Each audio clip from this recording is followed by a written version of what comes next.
What's going on, guys? Charif here, natural bodybuilder. I've been training for over 13 years, did a competition, natural bodybuilding, fully tested, and guess what? I have reached a lot of plateaus in my journey, and I don't want this to be your case. If you want to know how to prevent reaching plateaus as a natural bodybuilder, there are a few things that will help you in this journey, alright? Let's jump straight into it. But if you're new to this channel, please leave a like, leave a comment, subscribe. These things that I will talk about are very important. So if you need to stop the video, re-listen to it, stop it, pause it, take notes, it is important, alright? Let's jump straight into it. So, number one that I'm realizing with time is that the gym, the performance at the gym, our strength, our lifts cannot go down. All right, I've been guilty of this. All right, I'm like, you know what? I'm just gonna be content with my, I don't know, 2-plate squat and just do more reps, for example. And I haven't been pushing my strength up. And trust me, with time, you will lose muscle mass, you will lose size. For a natural lifter, strength is crucial. Crucial. The more I age, the more I realize it. That's just the reality of it. I wanted to believe that, yeah, let's just chase the pump and let's just get the muscle to failure with other techniques. Yes, but the strength and the numbers on the bar will still matters. As natural lifters, guys, you want to take the one plate and do it 50 reps and go to failure that way. It's just not going to be the same stimulus as going heavy. Strength is... you gotta get stronger to get bigger, alright? That's just the reality of it. So guys, don't neglect the weight on the bar. Don't neglect the gym performance. Don't neglect your lifts. And I'm talking about the big components. And by no way I'm saying go ego lift and just try to push the weight up. But I'm saying make that one of your priorities of increasing that weight on the bar, alright? Don't let that weight go lower, trust me. Man, my chest was so much bigger, fuller, more aesthetic, more muscular when I was benching 2 plates. Now, you know what? I'm gonna say it. Today I was benching 1 plate and 15 pounds. That's the reality. 1 big plate and 15 pounds. I'll do it for 12, 15 reps, but I've been training for high reps for so long and I'm like supersetting, pre-exhausting and doing all those BS stuff. Yeah, they have their time and place. But if you're not putting that weight on the bar, man, I'm sorry. I've been training for 13 years, 1 plate and 15 pounds. It's kind of shameful for me, you know? I used to warm up with sometimes 2 plates. I swear to God, 2 plates on each side at 18 years old. I would do 5 reps, put it back, and I would go add some weight. I don't know what happened. Maybe I became weak mentally, but it's time to stop this, and I gotta get my gym lifts back up. All right, I don't care about pre-exhaustion for the moment because it did going too light. It did messed up kind of my mass. All right, it did. Number 2, don't cut for too long. Some people saw my natural bodybuilding journey progress. And I was in a deficit for like 16, 17, 18 weeks. I lost so much muscle that I lost. As natural lifters, we just can't get too low of a body fat percentage because it will impact our hormones. It will impact our performance at the gym. It will impact how we're training at the gym. It will impact our sleep, all right? If you're 7-8% body fat for over, I don't know, 4 or 5 weeks, trust me, your testosterone levels will go down. I couldn't even get a boner. I had a girl over one day and I couldn't even get a boner. I was kissing her. I couldn't even get a boner. How crazy is that? Because my body fat percentage was just too low. All right. And that's just what happens. So guys, don't go, but I'm not saying don't go too low because you don't get a boner. That's not why. But it's just because your testosterone levels are low. Now your performance at the gym is low. Now you're not building any more muscle. You're losing muscle mass. It messes up with your mind. You become depressed. Don't go too low. Don't cut too low. Don't cut too extreme. And don't cut for too long. And it applies also for don't over bulk, all right? Because when you're bulking over 18% body fat, your testosterone hormones get messed up, all right? Now you start converting estrogen to testosterone. You're converting testosterone to estrogen. A lot of guys start getting man boobs and they just get fatter but not stronger. Oh yeah, I'm 220 pounds. Yeah, but bro, you're 25% body fat and you have man boobs. It's not always bigger, better, all right? So I would say find a body fat percentage where you feel comfortable, where you look good, where your performance keeps getting better. And ideally, that would be between 12 and 15% body fat. Yeah, I don't even want to push it. Yeah, 16 max, big.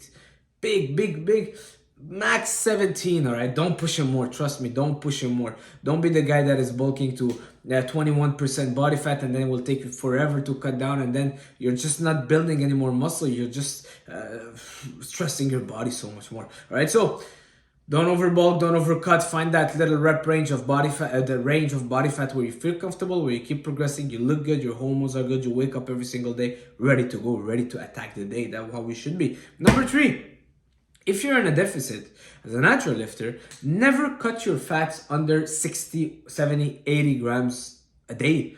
All right, I'm saying 60 range, 60, 80, 60, 100, depends on everybody's body weight. All right, if you're 165 pounds, you're gonna need less fat than someone 200 pounds. All right, but guys, we need fats to produce our hormones as natural lifter. I did the mistake of following a plan of an enhanced athlete. And this enhanced athlete was eating egg whites, chicken, rice cakes, and that's it, cream of rice. So it was just protein and carbs. There was zero fat in his diet. But because he's relying on PEDs, his testosterone was still through the roof, right? But us as natural lifters, we need this fat to produce our hormone. You cannot produce hormones. It's impossible to produce hormones if you don't get adequate amount of fat, all right? And 1 tablespoon of peanut butter is not enough. 1 egg yolk is not enough, all right? You gotta increase that fat. Don't fear the fat. Don't do my mistake, because you'll fear the fat. You'll mess up your metabolism even more, and you will be slowing down your metabolism. You won't be able to lose fat as well, all right? So increase that fat, and I'm not saying go overboard with it, but get at least a good 4 or 5 whole eggs in there, a little bit of full fat Greek yogurt, some fatty meat, all right? Some ground beef that is a little bit fatty, or a good quality steak, some salmon. Man, I went zero fat. Trust me, I was depressed. Trust me, I think I did all the mistakes in the book in my last prep. My goodness, yeah. Anyways, don't go too low fats. And don't overdo the fats, but find a rep range where you feel good. I would say stick to between 60, don't go under 65. Go maybe 65, 70, 80, and play with that rep range. And if you want to cut calories, cut the carbs first. All right? Don't cut too much the carbs, but don't cut all your fats completely. So moving on. Supplements. Supplements are important, yeah, especially for us natural lifters. We gotta optimize, and we gotta use every single bit of natural thing that we can have without impacting our hormone. And that is why my favorite supplement is creatine. And I would tell you guys, if you're natural, you gotta be taking creatine. Someone that is enhanced, I have a friend that is enhanced, I would tell him, what did you take for pre-workout? He would tell me like a PED that he took. Or, hey bro, you're looking so full. Oh, he would tell me, oh yeah, it's because I'm taking this PED. But us, we don't have that. So take the creatine. Use the benefit of creatine. That will help you get some water in your muscles, help you push more, help you feel better, feel fuller. All right, so don't neglect supplements, EAAs, electrolytes, pre-workouts. Those are all things that can get you out of a plateau. Yes, believe it or not, because if you're not taking creatine, you add a bit of creatine, or if you're taking just 5 grams, but you need 10 grams because you're a bigger guy, well, you take it to 10 grams, now you're pushing more weight at the gym, your performance is getting better, boom, you're growing more muscles. And then you get out of your plateau. So sometimes it's in the little things. Some people think that, oh, I gotta get out of my plateau. I gotta change all my diet and all my training, and then I gotta do the push-ups with the Bosu ball, and then I gotta do the push-pull leg split and the bro split, and then I gotta change everything. No. All you need to do maybe sometimes is adding a few scoops of creatine in there, and there you have it. Or come into my next point, which is recovery. I'm a big fan of high frequency training, but high frequency training can only work if you're doing a high recovery routine. So you gotta make sure that you're recovering well. All right, it's like scratching, and then let it recover. Scratch, let it recover. It's very important. If you're not sleeping 7-8 hours every night, if you have a very physical job, if you're someone that, let's say, is not getting all your meals in at the proper timing, if you're not lowering your stress as much as possible, those are all things that will impact your plateau. So I can tell you, you're reaching a plateau, okay, instead of going and seeing the complicated stuff and analyzing your body workout split and all that stuff, how many hours are you sleeping a day? 4 hours. Yeah, no wonder you're reaching a plateau. Go back, sleep well, and come back to me in 2 weeks. Oh, you slept well, you're feeling good? There you go. That's it. Seriously, as simple as that. As simple as that. We don't want to believe it, all right? Especially if you're like me, you always like to work. I always like to work. That's why I do those videos. I don't make money from those videos. I do those videos because I'm a hyperactive man. You know, I can run every day. I can train 3 works out a day. I can work all day long. I like being busy, and that's why I make those videos. But if you leave a like and leave a comment, and comment salt, all right? Comment salt, because salt is very important. I will talk about salt a bit later also. But comment salt if you've been watching, because it's gonna help the algorithm and it's gonna help me blow up this channel. And once this channel blow up, I'll just keep doing the same thing, all right? Honestly, I'm not gonna change my life because I have a great life right now, thanks to God. So, moving on. Recovery, don't neglect your recovery. Cycle training. So, this is an important point that I have been doing much, and I think this is why I've reached a plateau.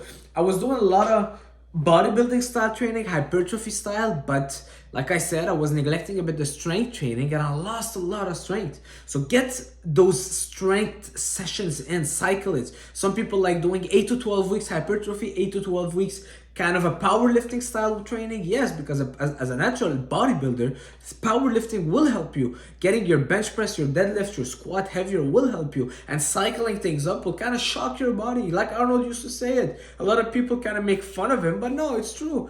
You want to change things up, but it doesn't mean that one day I'm doing chest, the other day I'm doing a full body. No, it means that 8 to 12 weeks hypertrophy style training, where I'm doing maybe a chest, a triceps, bro split, or a push-pull legs. And then for 5 weeks, I'm doing more strength focused training, where one day my main focus is a bench press, the other day is the deadlift, the other day is the squat, and pyramiding the sets, getting the weight up, things like that, all right? So add some strength cycles in your bodybuilding style training. And if you do a lot of strength, maybe add some bodybuilding style training, cycle it up, all right? You don't need to add calisthenics and do like one week of CrossFit. No, that's not what I'm saying. Strength and bodybuilding, that's it. That's all you need to do. No, moving on. Number 7, refeed days. Yes, refeed days, refeed days, refeed days. Get those refeed days in. What is a refeed day? It's a very high carb day, maybe 500, 600. Some people will go for 1,000 grams of carbs a day. It will just replenish your muscle. Get those carbs in there. So next week, you're ready to go again. Every single week, I want you guys to take a whole big refeed day where you're not moving much, a high calorie day. It could be on your rest day. Ideally, it's on your rest day. Get that body recovering. Fill up that body. Fill up that gas tank, all right? Do that, and trust me, the whole week you'll feel a lot better. You'll feel fuller. I was training with a guy, and he's been like 200 grams of carbs for like 4 or 5 weeks. Yeah, no wonder you feel so flat. It's like, yeah, but I want to get leaner. You're not gonna get any leaner because you're lowering your carbs. If anything, now you're messing up your metabolism. You're slowing down your metabolism. You're looking flat. You're losing a lot of tonus in your muscles. You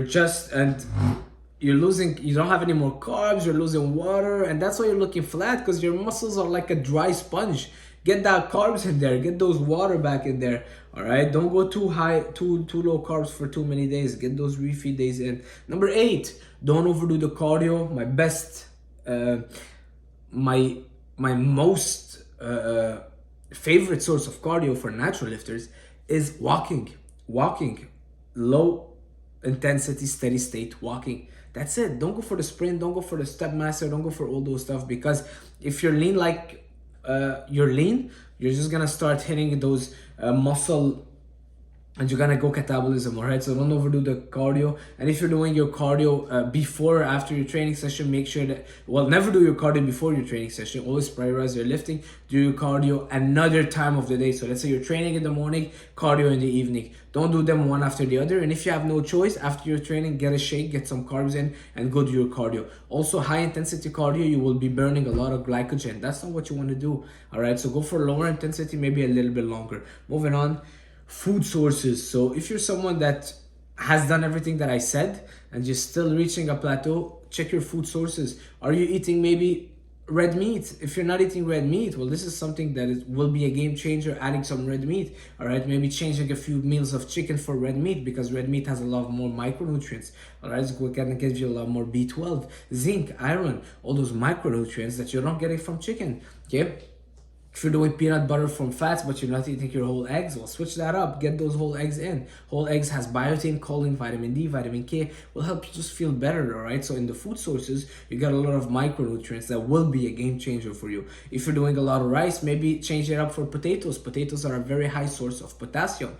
2 times the amount of potassium in a potato than bananas. All right, so things like that. So checking the food sources and switching it up and optimizing every single food source. Are you getting your salmon in? If you're not getting salmon at least twice a week, at least get some omega-3 every single day. Now, vitamins and minerals, number 10 is making sure you get all your vitamins and minerals, your vitamin D, your magnesium, your omega-3, vitamin K, all those things that are needed, because if you have a deficiency in a vitamin or a mineral, you mess up your metabolism, your body just doesn't feel as good, you maybe I don't know, you're overstressing your body because you're missing some vitamins and minerals, and it just goes you into a vicious cycle. So yeah, we have to kind of be on top of everything. That is bodybuilding, all right? Your body, if you think about it, your body doesn't really want to put muscle on, because putting muscle on is not ideal for survival. It just means more nutrients, more oxygen, more calories will be needed. So you gotta force your body to do so. So you gotta make sure you're optimizing every single thing. So lifting heavy, don't cut for too long, don't overbulk, keep your fats in there. Supplements, don't neglect them. Take your creatine, take your pre-workout if you need to, take some EAAs, electrolytes. Cycle your training with the strength and hypertrophy. Recovery, don't sleep on sleep, all right? Refeed days, at least once a week. If you're competing, maybe some people will need twice a week. If you're a big guy, maybe you need and have a fast metabolism. Some people will need 3 times a week. I used to have a client that I told him to refeed almost 3-4 times a week, because the other days, well, it was a bit complicated, but his metabolism was just so fast that we had to increase his carbs like crazy and get some cheat meals in there. Some people will do better with cheat meals than refeed. If your metabolism is so high, maybe go for cheat meals and see how you feel. Take notes, man. You're the only one that can know your body best. Not me, not this coach, you. Okay? So cardio, don't overdo the cardio, low steady state cardio, and the food sources. If you like this video, leave a comment, guys. Please let me grow this channel. It's just gonna happen thanks to you. Leave comments, leave likes. I appreciate you all, guys. You guys are the best. Thank you for the support. I read every single message. Every single time I have a comment, even when I'm training clients, I open my YouTube comments, I try to answer, because this is something that I don't know, I have it in my heart, you know. I want to grow that YouTube channel. Comment salt. I'll see you guys soon. Ciao.